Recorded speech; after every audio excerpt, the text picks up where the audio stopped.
Ano kayang mangyayari kapag pinagsama natin to?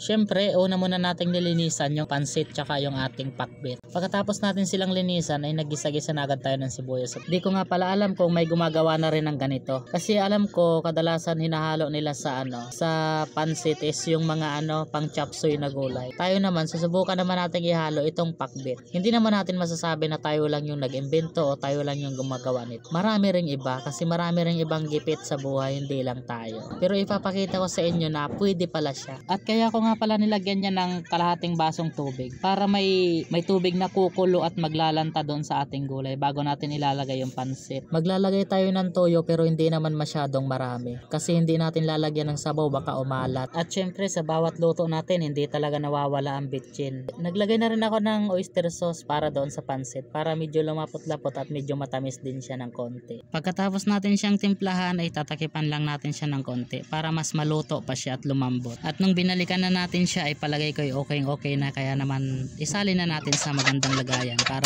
matikman na rin natin. Tikman nga natin.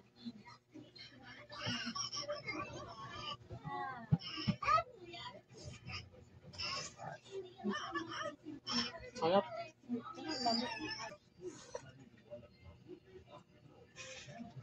Okay, try nyo rin.